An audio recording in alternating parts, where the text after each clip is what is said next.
Corporación Inmanente. Presencia internacional en medios.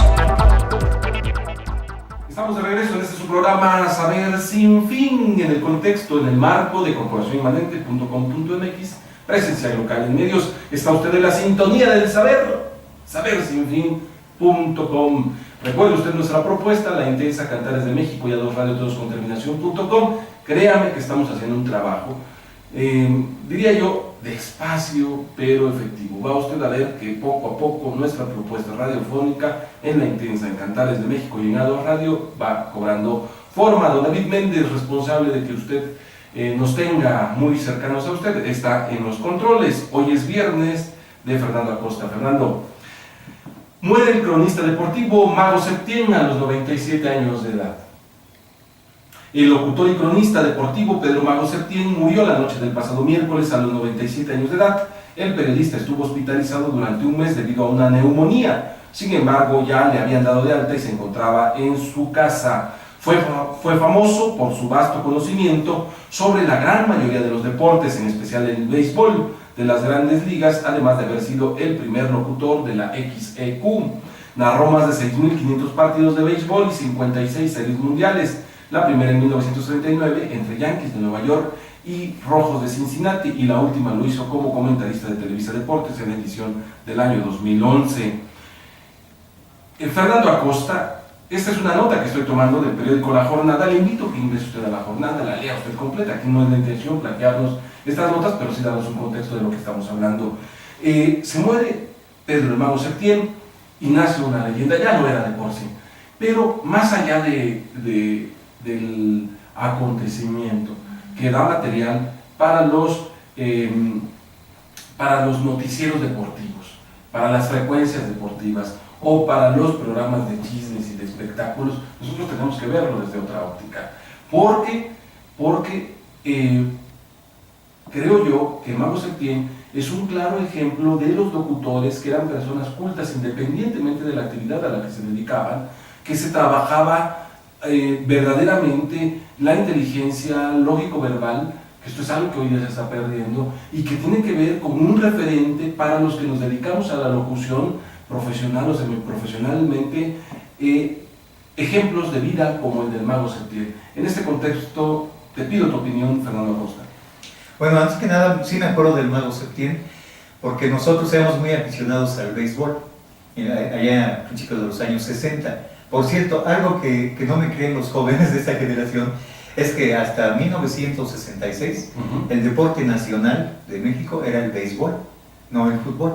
El fútbol, ¿cómo te digo?, asciende en la lista de las preferencias de las masas, precisamente con la construcción del Estadio Azteca y la tremenda campaña que inició la empresa ligada a eso, que era el Sistema Mexicano y posteriormente, bueno, ya era Televisa porque ya se había fusionado con capital regiomontano. Pero me acuerdo muy bien de él, pero también tiene una voz muy agradable, una voz bien puesta, bien timbrada, que era una de las condiciones que eran obligatorias para los locutores de entonces. Tener una voz clara, una dicción impecable y tener conocimientos bien fundados sobre lo que estaban hablando. No era como, ya se hizo muy frecuente, no solo en las radios comerciales, sino incluso en las radios como esta, como en la red, o incluso en estaciones culturales, y te hablo con mucho pesar de la Universidad Autónoma de Puebla, donde hay programas donde los locutores deberían dedicarse a otra cosa, la verdad. Claro. O sea, carecen de cultura, carecen de cuidado al hablar, son frívolos, ¿no? Cosas que no tenían antes. Sí, en esos tiempos, estás hablando de la radio. A mí me gusta hablar de las épocas de oro, ¿no? Porque eso es nostálgico y además muy subjetivo, diría yo. Es deprimente. Sí, también. No, pero se tomaba muy en serio la radio. Era algo muy definido, era como la quinta esencia de... Era como una iniciación. Sí. Diría yo, si me lo permites, sí, Fernando, sin interrumpirte, pero era como una iniciación al mundo cultural e intelectual. Sí, y en todo, tuvimos ocasión de entrevistar a José Luis Ibarra Massari hace ya como 12 años. Y él nos contaba precisamente de cuáles fueron sus inicios. Él estuvo en, ¿cómo se llama? Radio Mundo, me parece, que pasaban música, lo que ahora se llama música del mundo, precisamente, pasaban música de diferentes países, y tenían que conocer las reglas básicas de pronunciación de los nombres de los diferentes, los idiomas principales, cuando menos, aparte del español, que eso deberían dominarlo, ¿no? Pero debían conocer una aproximación al inglés, al italiano, al alemán, al francés, de cómo se pronunciaban esas cosas. Y lo mismo, bueno, qué decir de, por ejemplo, los locutores de Radio Universidad Nacional Autónoma de México, Radio UNAM, que es una de las estaciones más antiguas del país. Ahí también, bueno, ahí era un poco más, eran más exigentes. Incluso muchos de los locutores de la Radio UNAM eran actores profesionales. O sea, tenían toda una solidez cultural y una capacidad de expresión, no solo verbal, sino en general, pero que la concentraban ahí, que realmente era un placer escuchar, ¿no? Un placer, y aprendías y querías seguir oyendo. Sí, ahora, en ese tiempo del Mago Septién, entraría aquí una rama que aquí no se ha cultivado mucho. La única persona que yo he visto que la cultiva es Villoro, pero no Luis, su hermano Juan, ¿verdad? Juan Villoro. Juan Villoro. Es el único que he escuchado que ha hecho sociología, en el caso de él del fútbol. Eso es algo interesantísimo. La sociología es precisamente ver qué hay alrededor, adentro, más allá de las canchas de juego, ¿no? Puede ser de béisbol, de fútbol americano, de básquetbol, de lo que tú quieras. ¿Qué hay más allá? O sea, ¿cómo es la gente? ¿Qué gente va? ¿Cuál es la afición? ¿Cuáles son sus comportamientos típicos? Y yo sí te podría hacer una comparación, por ejemplo, en tiempos del Mago Septién y el béisbol y el fútbol que surgió un poco después. Antes que nada, una anécdota. En 1964, mi papá nos llevó 2 veces a ver partidos en vivo, porque lo oíamos en ese tiempo en la HR. El locutor era Fernando Rodríguez, que era aquí el decano del narrador del béisbol del pueblo. Entonces, era muy, muy interesante. Uno de ellos fue un partido doble, y ves que el béisbol no termina hasta que gana un equipo, no hay empate. Entonces, se puede prolongar el partido hasta que gane uno. Así que uno desempate, según las reglas del juego, ya se da por terminado. En esa ocasión había un partido doble y después había un partido de fútbol. Nos quedamos, llegamos como a la mitad del primer partido, vimos todo el segundo. Estaban ya los futbolistas listos, ya estaban calentando a un lado de la cancha, y nada, el béisbol no se acababa y seguía. El partido estaba muy interesante, porque ganaron los Pericos de Puebla, que era el equipo local de aquel tiempo. Incluso ya los jugadores de fútbol estaban platicando con los jugadores de béisbol que esperaban su turno al bar, y nada, finalmente ganó el equipo de Puebla en ese caso. Terminó el partido y salimos todos. Yo no me fijé que hubiera gente esperando para entrar a ver el fútbol. No sé, era algo extraño totalmente el fútbol. Y en esos dos deportes, cuando los comparamos, son diferentes, su manera de jugarse es diferente. El béisbol es un equipo el béisbol es un juego muy organizado, por decirlo así. Hay puestos fijos, todos, está el lanzador, el receptor, en inglés se usaba todo, ¿no? El pitcher, el catcher, están los que cuidan las bases, que son 3 bases y el home, el hogar, que es donde se anotan los puntos, las carreras que se llama. Están un comodín ahí, que es el shortstop, que es el que capta las bolas que llegan ahí, y los jardineros, aparte de los árbitros, que son 2 que andan por ahí. Bueno, es toda una disposición, pero es muy ordenada, así muy cuadrada. De hecho, es un cuadrado de las pistas donde corren los bateadores. En cambio, el fútbol no.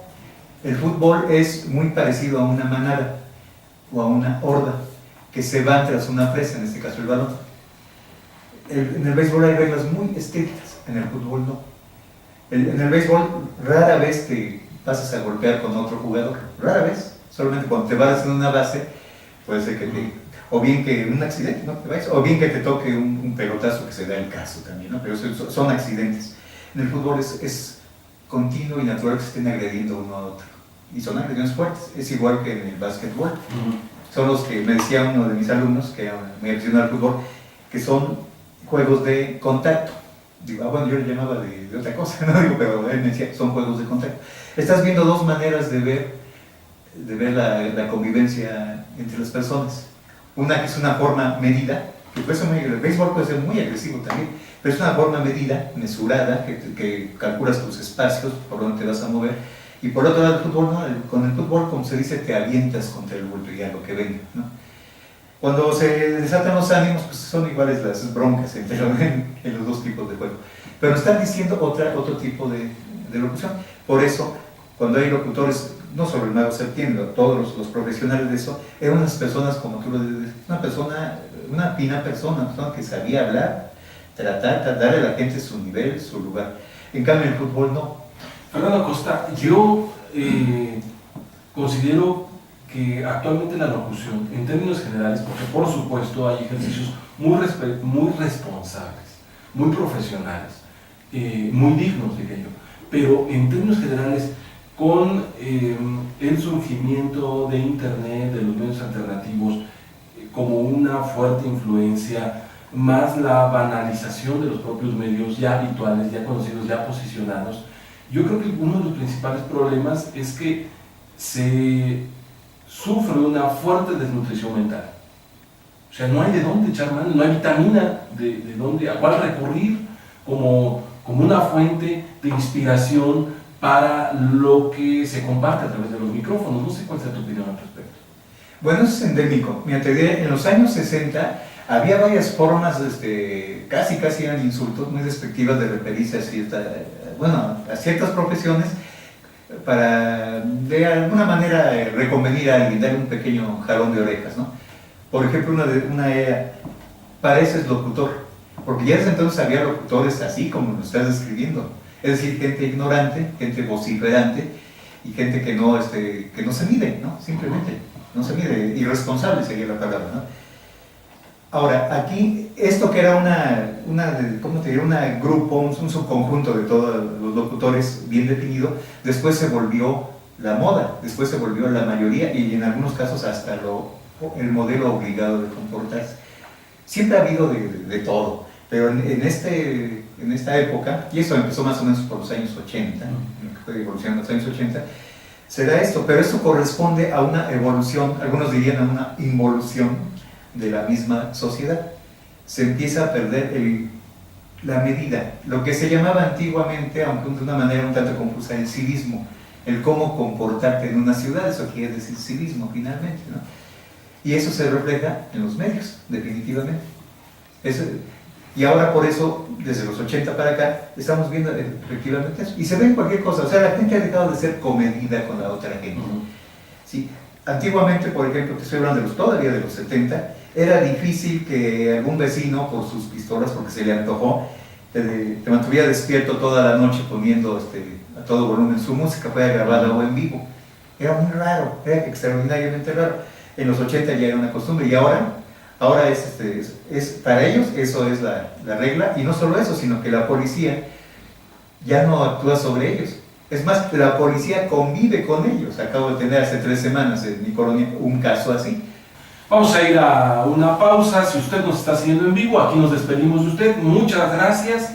Estamos esperando en un momento más. Iniciaremos con Voces y Sentimientos de Puebla con nuestro amigo Juan Carlos Trejo y siempre su equipo, que está muy dispuesto a traerle contenidos de la vida de Puebla y los poblanos. Corporación Inmanente. Presencia internacional en medios.